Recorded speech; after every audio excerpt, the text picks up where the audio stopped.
Everybody.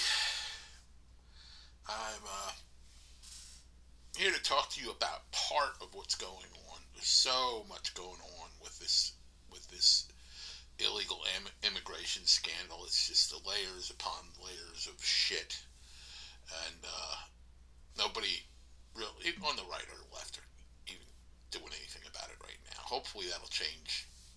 If Trump gets in, but it's really really freaking sickening. Uh, Back in October of 2021, I posted a video. I was at the Daniel Boone Homestead in Douglasville, and I posted a video about how there's been reports about aircraft coming in the middle of the night to Chattanooga, Tennessee, and to a place in upstate New York filled with illegal aliens, and they're getting off and getting on buses, and that something just like that was going on in Reading. The Reading Regional Airport was having large aircraft. Now, Reading Regional Airport does not have an airline. It's all charter service and personal aircraft. And here you got commercial aircraft coming into Reading Regional Airport around 2 a.m. once or twice a week. This was back in 2021. They had commercial aircraft coming in once or twice a week in 2021.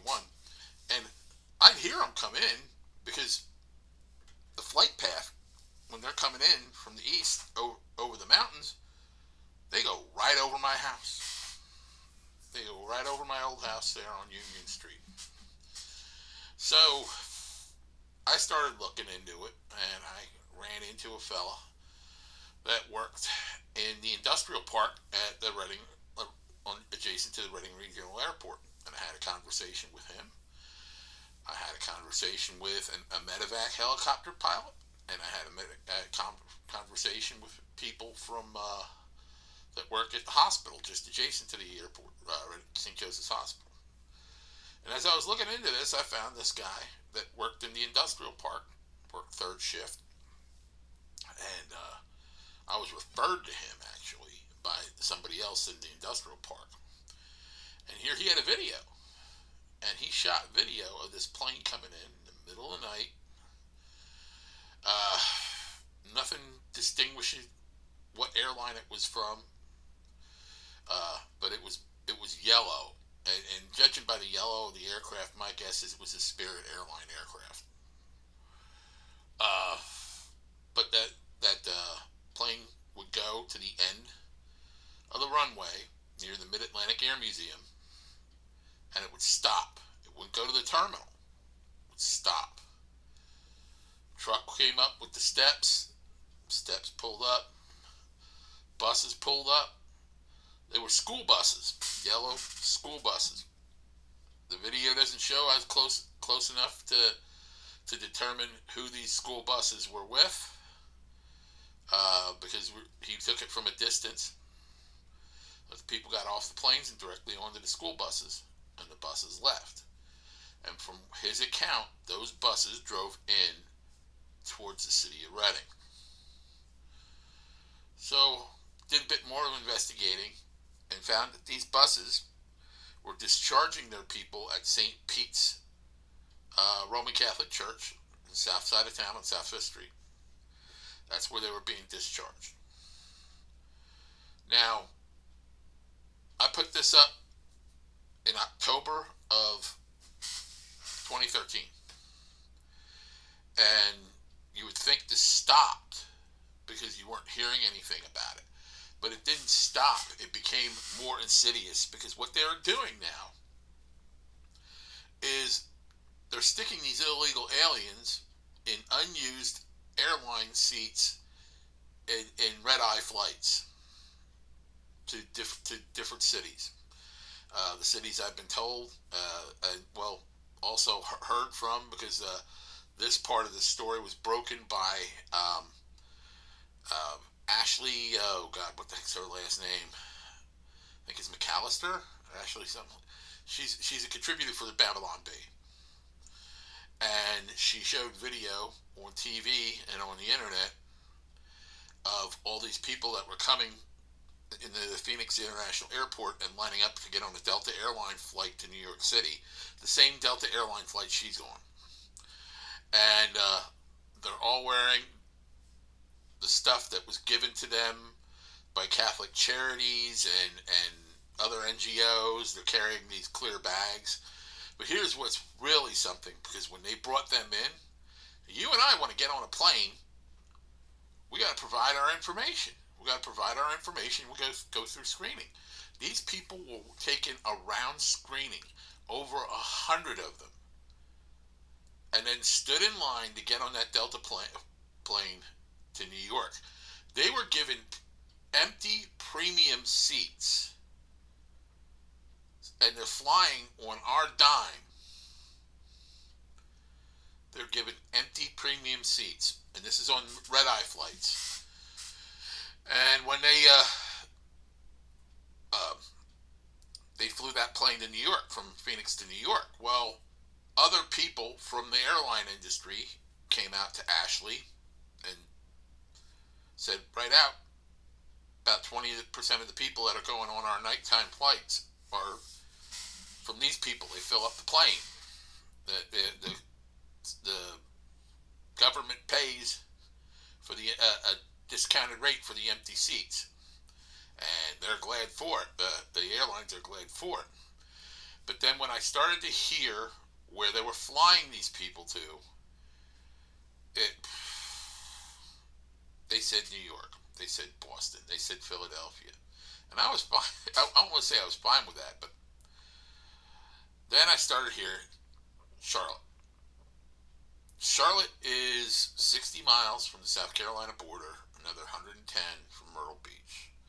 So they're less than 200 miles. They're getting off those planes less than 200 miles from my home. Like I said, they only have to get 60 miles, and they're in South Carolina. And it is incumbent on our state legislature to nip this in the bud, so that they don't get bust into our state from there. And one of the things they need to do is make this place look as inhospitable to them as possible. That there's no frickin' way they want to come here. They make it clear that they're not going to get welfare here. They're not going to get Medicare here, Medicaid, whatever. They're not going to get They're not going to get the freebies here. They're not going to be allowed to live on the streets. They're not going to be allowed. They're not going to get any kind of government benefits. No government assistance whatsoever. That needs to be made clear to them, because what they are is they will migrate to better feeding grounds. Like, that's what they're going to do. So we got to get them hell out of here. Make sure they don't turn our cities and our towns and our resort communities into what they've done in the blue states. So like I said, it has to be incumbent on our legislature to do this. And it also has enforce existing laws. Vagrancy laws exist for a reason, and we should use those. Get them the hell out of here. Make sure they don't spread into here and turn our state into what other states are. So if you want to get on a plane and go to North Carolina, fine. Keep them in North Carolina. We don't want them here.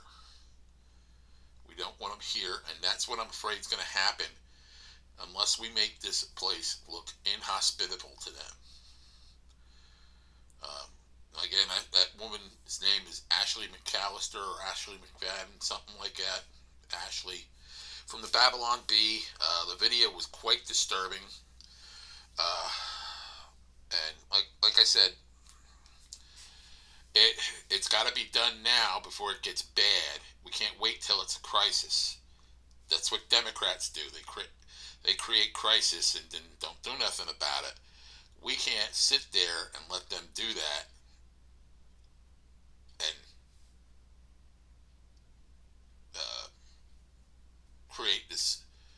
recreate what they have. Do you want Myrtle Beach to look like Los Angeles? I sure as hell don't. I know people who live out in LA. I know people who work out there in, uh, in the film industry. Um, this one woman, she wasn't really affected by the people that were living on her sidewalks because she had a garage entrance and she parked in a garage and she had a garage to go in. One day she came home from work and they pulled a pop-up camper into the garage and put it in her parking space. And no one would remove it. The police wouldn't remove it. The property owner wouldn't remove it. Nothing. The balls have fallen off of people. They're afraid to do something like this. Personally, I would have pushed it out of the garage and set it on fire, but that's me. Uh, we can't be allowing these individuals to ride roughshod over us. So I'm going to cut it off at that because I'm trying to keep them short.